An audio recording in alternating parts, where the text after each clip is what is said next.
जय मसीह की दोस्तों, बिलीव टीवी की तरफ से पैगाम मसीह में आपका बहुत बहुत स्वागत है। परमेश्वर का धन्यवाद करना चाहेंगे कि प्रभु ने हमें मौका दिया कि एक बार फिर से हम शामिल हैं परमेश्वर के वचन में से कुछ गहरी बातों को समझने के लिए और उन पे मनन करने के लिए।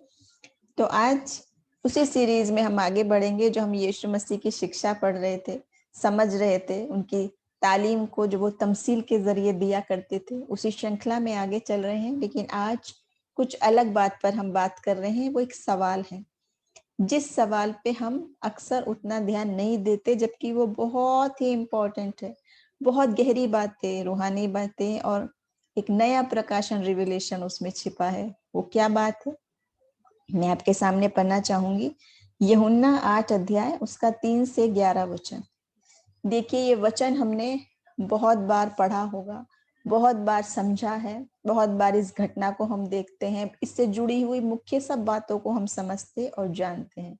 लेकिन आज हम सिर्फ एक सवाल पर गौर कर रहे हैं, उसी पे हम बात करेंगे। तो मैं वचन दोबारा से पढ़ना चाहूंगी, भले ही आपने सुना है, क्योंकि हम उस सवाल पर गौर आज करेंगे कि प्रभु हमें क्या बताना चाहता है। कलाम के जरिए प्रभु हमसे क्या बात करना चाहता है आज। यहाँ इस प्रकार लिखा है, यूहन्ना 8 अध्याय 3 से 11 वचन में। तब शास्त्री और फरीसी एक स्त्री को लाए जो व्यभिचार में पकड़ी गई थी, और उसको बीच में खड़ी करके यीशु से कहा, हे गुरु, ये स्त्री व्यभिचार करते ही पकड़ी गई है। व्यवस्था में मूसा ने हमें आज्ञा दी है कि ऐसी स्त्रियों को पत्थरवाह करें। सो तू इस स्त्री के विषय में क्या कहता है? उन्होंने उसको परखने के लिए ये बात कही ताकि उस पर दोष लगाने के लिए कोई बात पाए। परंतु यीशु झुककर उंगली से भूमि पर लिखने लगा। जब वो उससे पूछते रहे तो उसने सीधे खड़े होकर उनसे कहा कि तुम में जो निष्पाप हो वही पहले उसको पत्थर मारे, और फिर झुककर भूमि पर उंगली से लिखने लगा। परंतु वो ये सुनकर बड़ों से लेकर छोटे तक एक एक करके निकल गए, और यीशु अकेला रह गया और स्त्री वहीं बीच में खड़ी रह गई। यीशु ने सीधे होकर उससे कहा, हे नारी, वे कहाँ गए? क्या किसी ने तुझ पर दंड की आज्ञा ना दी? उसने कहा, हे प्रभु, किसी ने नहीं। यीशु ने कहा, मैं भी तुझ पर दंड की आज्ञा नहीं देता, जा और फिर पाप ना करना। ये घटना बहुत बार सुनी है, समझी है।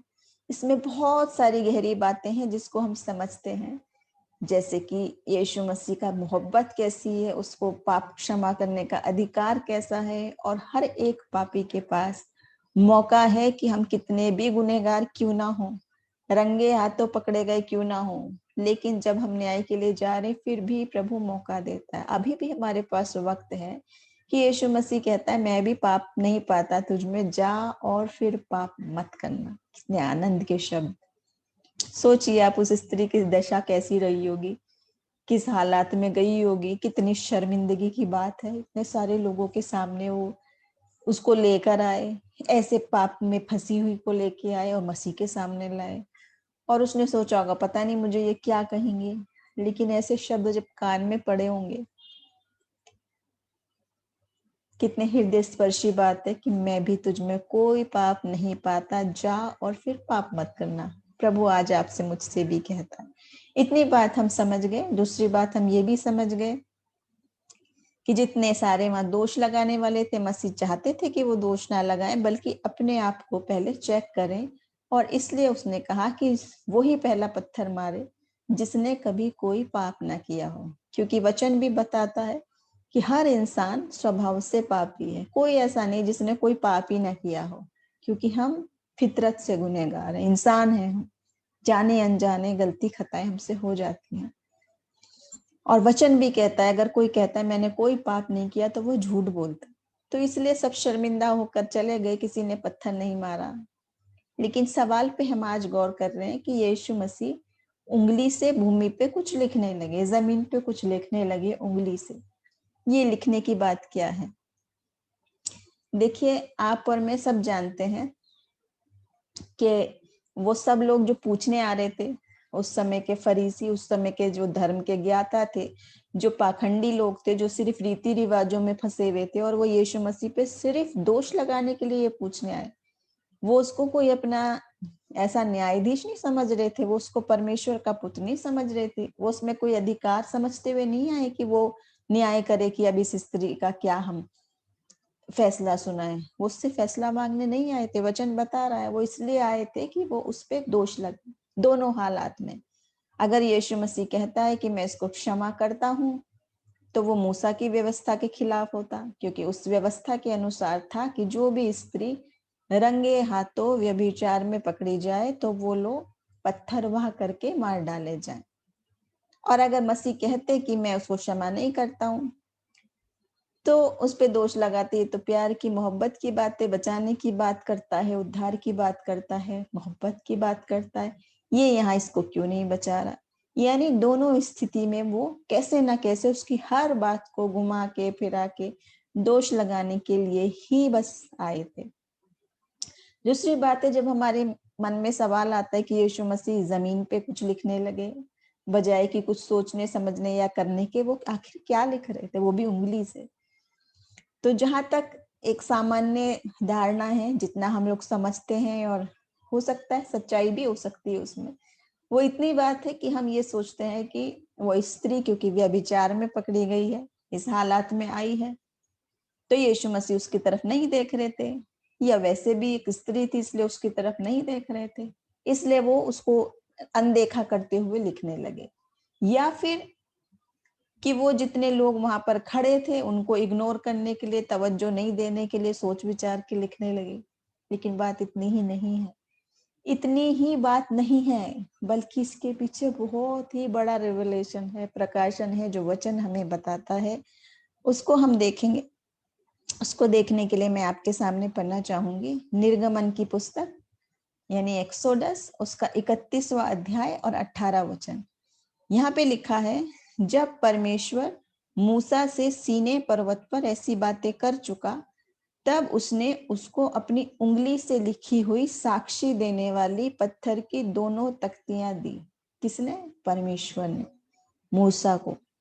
जिस मूसा की व्यवस्था की ये बात कर रहे हैं, जो आप और मैं भी जानते हैं, निर्गमन की पुस्तक में है, उसमें है कि परमेश्वर ने उन तख्तियों पर उंगली से लिख के कानून दिए, व्यवस्था दी, उंगली से लिख के।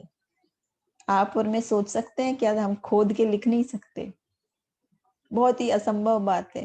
कितने औजार लगाएंगे तब हम वो पत्थर की तख्तियों को खोद सकते हैं, लेकिन परमेश्वर की उंगली सर्व सामर्थी, जो बोलता है तो हो जाता है। तो यहाँ तो फिर भी उसने अपनी उंगली से लिखा, तो सोचने की बात है, कितनी सशक्त बात।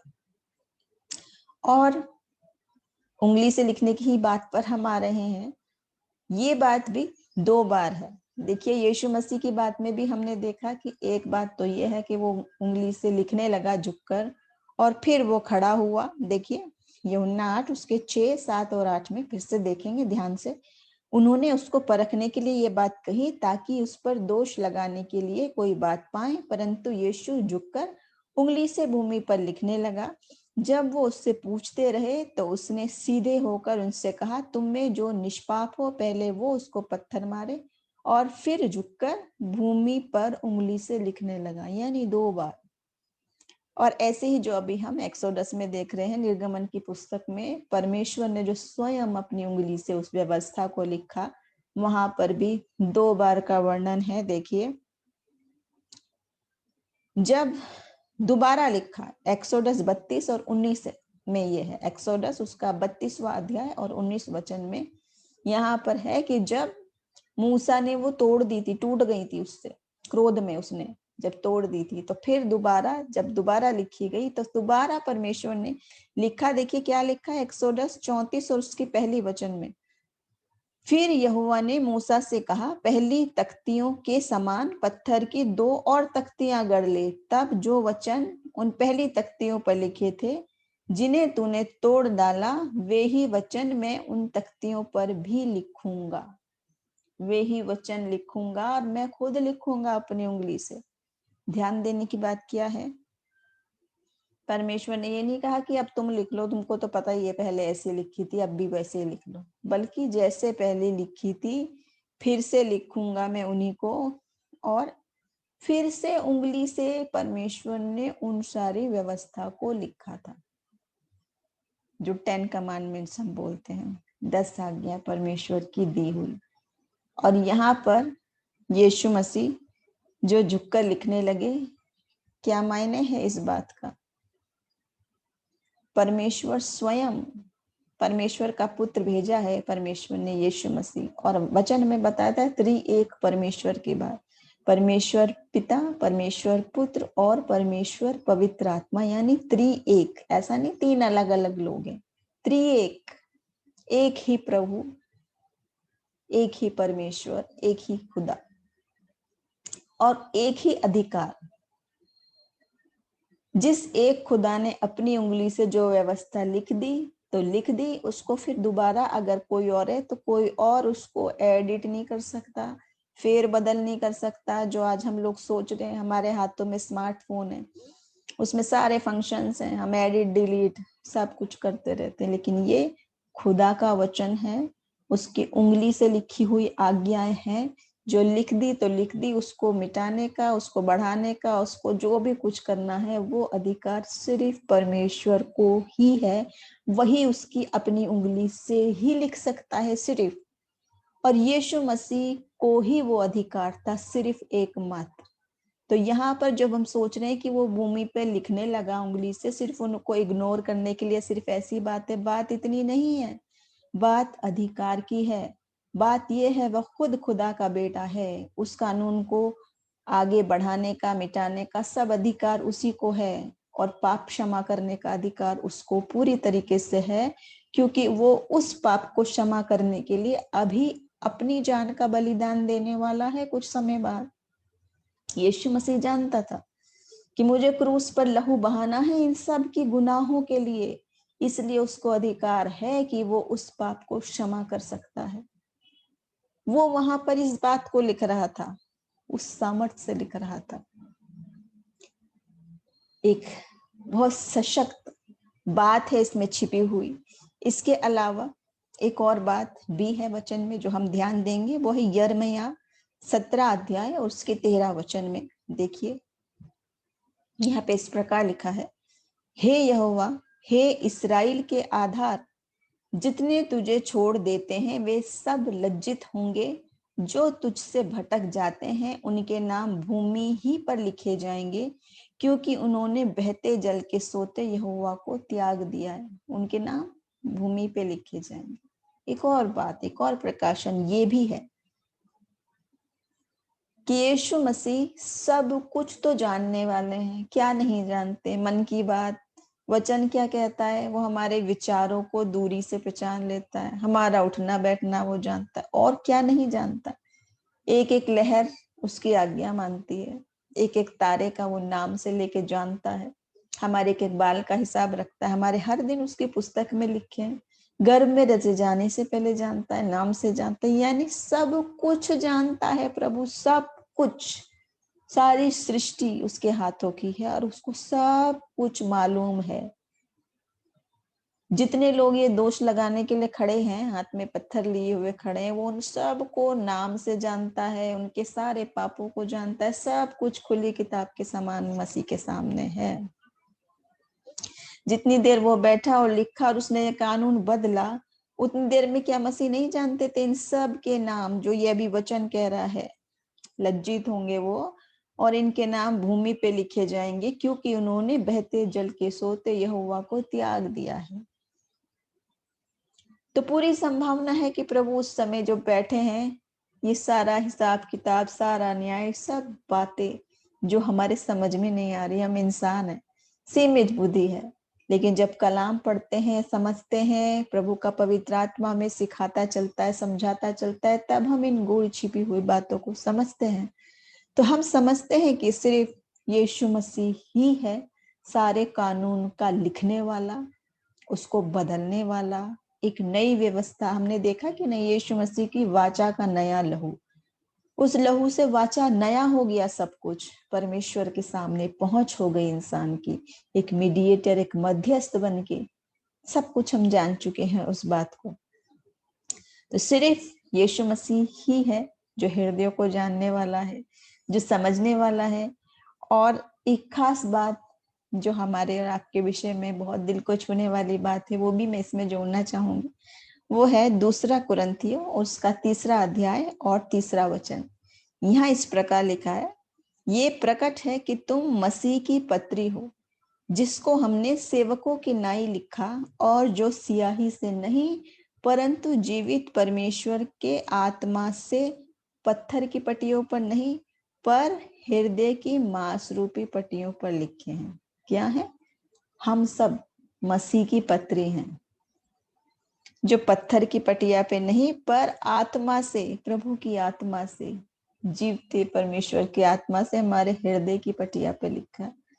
यानी प्रभु का आत्मा हमें प्रिय जानता है और हम उसकी पत्री हैं, हम भी उसकी व्यवस्था हैं और वो हमारे दिल में अंकित हो। देखो, प्रभु का वचन बार बार कहता है कि हम सिर्फ उसको सुनने और पढ़ने और समझने वाले नहीं, बल्कि उस पर चलने वाले बने। तो प्रभु का वचन हमें बहुत कुछ सिखाता और समझाता है। आज हम अपने दिलों को जाने, चेक करें और प्रभु से मांगे कि प्रभु नया नया प्रकाशन हमें दे, जैसा उसका वायदा भी है कि अंत के दिनों में वो बहुतायत से अपना आत्मा उंडेलेगा। युवा दर्शन देखेंगे, भविष्यवाणियां करेंगे और नया नया प्रकाशन प्रभु हमें देगा। तो आने वाले दिनों में प्रभु हमें अपनी बुद्धि दे, अपनी समझ दे, आत्मा से अगुवाई दे और हम उसकी मोहब्बत में, उसकी समझ में, उसके ज्ञान में चलते चले जाएं। और ये जो आज्ञा है वो पत्थर की पटिया पे नहीं, आपके फोन में नहीं, आपके लैपटॉप में नहीं, आपकी किताबों में, बुक्स में, बाइबल में जो अंदर बाहर पड़ी हुई हैं, जो आप छूते नहीं, उनमें नहीं, बल्कि दिल में लिखी हुई हूँ आपकी ये सारी बातें। और यीशु मसीह फिर कहता है बार बार आपसे, मैं भी तुझ में कोई गुनाह नहीं पाता, जा और फिर पाप मत करना। क्योंकि वो जो लिख रहा था वो आपके और मेरे लिए ये नई वाचा लिख रहा था, मोहब्बत की बात लिख रहा था, माफी की बात लिख रहा था, उद्धार की बात लिख रहा था, लहू बहाने की बात उसके मन में थी। वो जानता था उसके लहू का दाम देकर हम खरीदे गए लोग हैं। इसलिए आज मसीह का लहू हमें सब अधर्मों से शुद्ध करता है। तो आज प्रभु इस वचन से हम सबको आशीष दे, हमारे साथ बने रहे। फिर नई एपिसोड में एक नए विषय के साथ हम आपके सामने उपस्थित होंगे। प्रभु हम सबको आशीष दे। जय मसीह की।